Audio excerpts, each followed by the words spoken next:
짙은 녹음과 싱그러운 푸르름. 하지만 더위와 장마로 조금은 지쳤던 여름을 뒤로하고 어느새 선선한 바람이 부는 가을이 찾아왔습니다.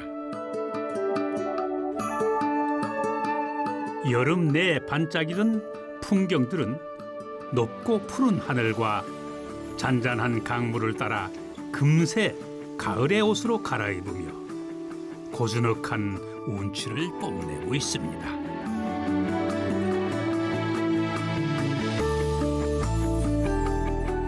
가을에도 여전히 아름다운 금수강산. 농부의 땀과 정성으로 노랗게 익은 벼가 수확의 기쁨을 기다리고 다양한 곡식과 열매가 풍성한 행복을 전하는 계절.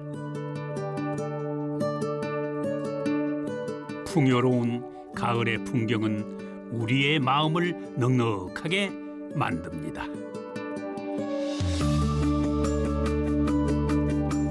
고운 단풍으로 또 잔잔한 향기로 저마다 가을을 손짓하는 풍경. 오늘은 곳곳에 숨겨진 가을의 매력을 만나보겠습니다.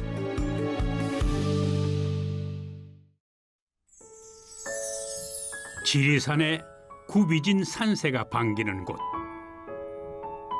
경상남도 함양군은 가을의 정취를 즐기기에 참 좋은 고장인데요. 이리저리 구불거리는 길을 오르다 보면은 지리산 관문의 마지막 쉼터인 오도제를 만나게 됩니다. 이곳에 펼쳐지는 신비로운 풍경. 아무도 모르게 누군가 숨겨놓은 듯한 구름바다를 만날 수 있습니다. 산봉우리를 감싼 채 파도처럼 넘실거리는 운해. 그 장엄하면서도 황홀한 광경을 보며 자연의 위대함을 느끼는데요. 자, 가을이 무르익으면은 또 어떤 풍경으로 감동을 선물할지 무척 기대가 됩니다. 그려.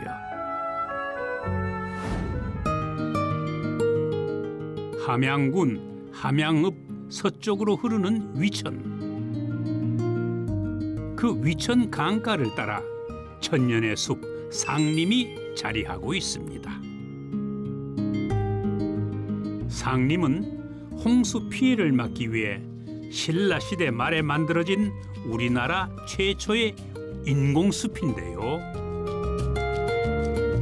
가을이면은 붉고 고운 색을 띤 수십만 송이의 꽃무릇이 피어나 화려하고도 아름다운 가을을 만끽하게 합니다. 향긋한 꽃향기와 푸른 나무들이 어우러진 상림의 가을이었습니다.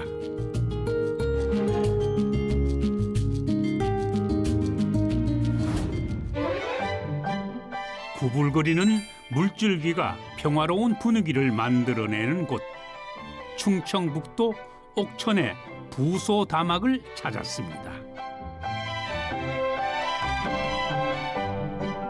푸른 대청어 위에 병풍처럼 펼쳐진 기암절벽은 나무와 어우러져 감탄을 자아냅니다. 대청댐이 생기며 산 아래는 물에 잠기고 마치 섬처럼 독특한 풍경이 된 부소다막.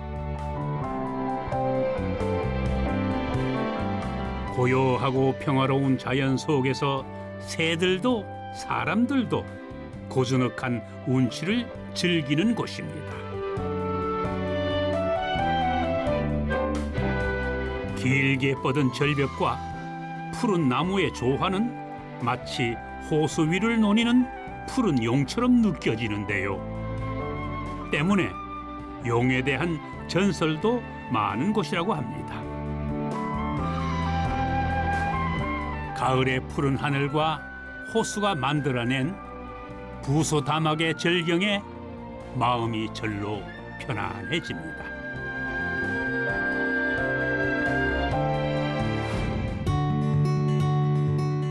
평화롭고 아늑한 가을이 머무는 곳, 충북 괴산의 문광저수지는 어떨까요? 문광저수지의 가을은 노란빛으로 물든 은행나무가 가장 먼저 반깁니다. 1979년 조성된 은행나무 길은 가을이면은 300여 그루의 은행나무가 노랗게 물들어 장관을 이루는데요. 양곡 1, 2 주민들이 허전했던 마을 입구를 꾸미기 위해 정성껏 심었던 은행나무는 계절마다 아름다운 산책로로 많은 이들의 발걸음을 붙잡고 있습니다.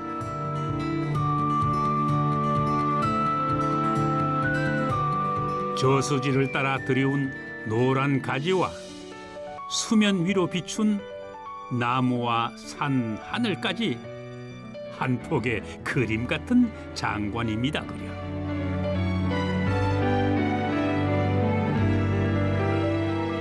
농지에 물을 대는 평범한 저수지에서 괴산을 대표하는 가을 명소로 자리하게 된 풍경.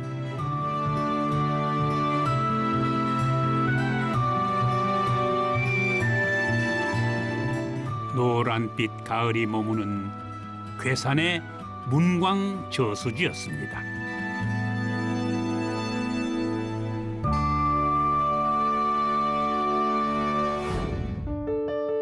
이번에는 전라북도의 젖줄이라 불리는 만경강에 유유히 흐르는 땅 완주로 가보겠습니다. 가을 바람에 맞춰 은빛 물결의 억새들이 손짓하는 위봉산으로 향합니다. 위봉산성과 위봉사 등 오래된 유산은 물론 수려한 자연을 뽐내는 위봉산, 험준한 산세와 울창한 숲, 그리고 그 안에 숨겨진 비밀스러운 폭포까지 다양한 매력을 뽐냅니다.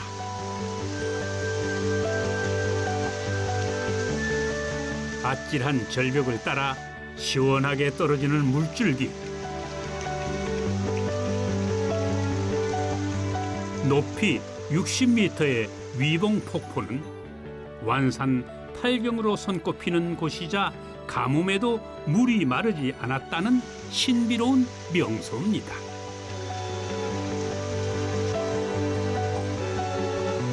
또한 우리나라 판소리 8대 명창이자 조선 정조시대의 유명한 소리꾼이었던 권삼득 선생이 소리를 수련했던 곳이기도 합니다. 위봉산 품에 안겨있던 오랜 세월을 알려주듯 푸른 이끼가 내려앉은 바위들도 인상적입니다.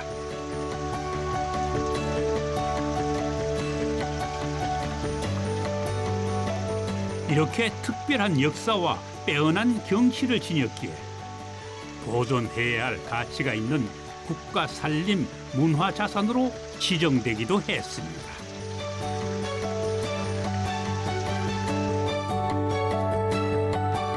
기암 절벽의 굴곡을 따라 흘러내리는 막디 맑은 폭포수. 폭포가 만들어내는 경쾌한 소리와 자연 그대로의 풍경은 이곳을 찾는 사람들에게 시원하고 상쾌한 기분을 선물합니다. 사시사철 아름다운 물줄기를 만나는 곳.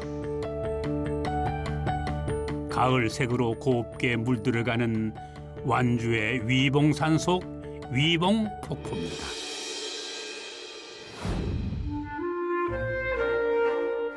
발길 닿는 곳마다 푸른 빛이 가득한 대나무의 고장 담양. 담양의 소세원은 조선시대 최고의 민간 정원이자 문학을 꽃피우던 곳입니다.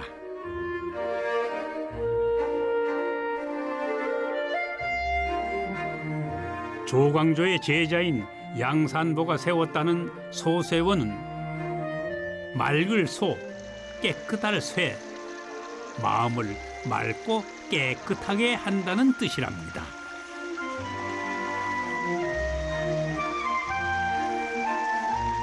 그 이름처럼 맑은 계곡과 대나무, 소나무 등 청정한 자연이 펼쳐져 있습니다.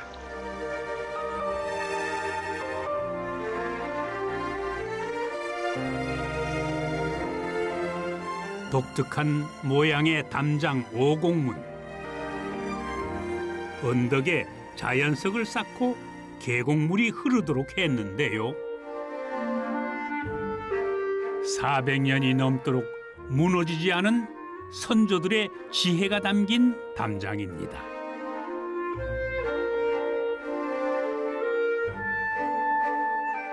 소세원의 건축물 중 하나인 제월당은 학문과 사색을 즐기던 공간인데요.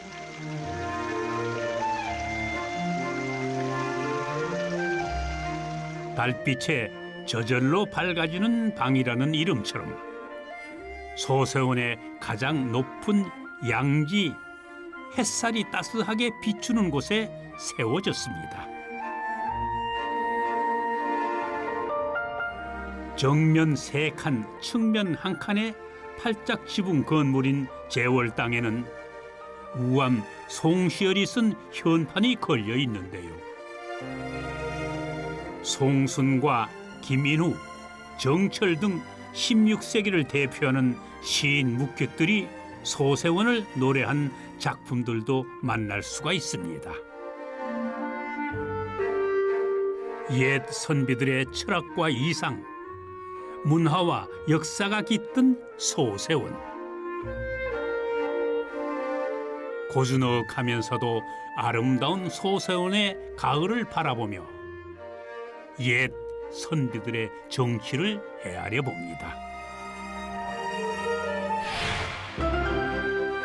산과 바다, 강과 호수, 아름다운 금수강산에 찾아온 아름다운 계절 가을.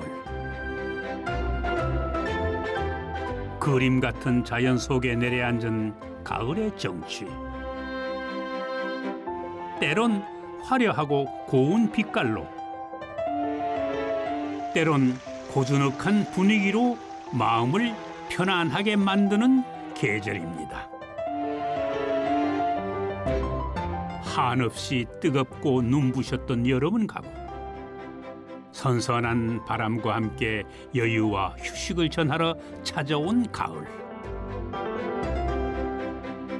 자, 이 계절이 그려내는 운치 있는 풍경을 즐기며 조금은 넉넉한 마음을 누려보는 것은 어떻겠습니까?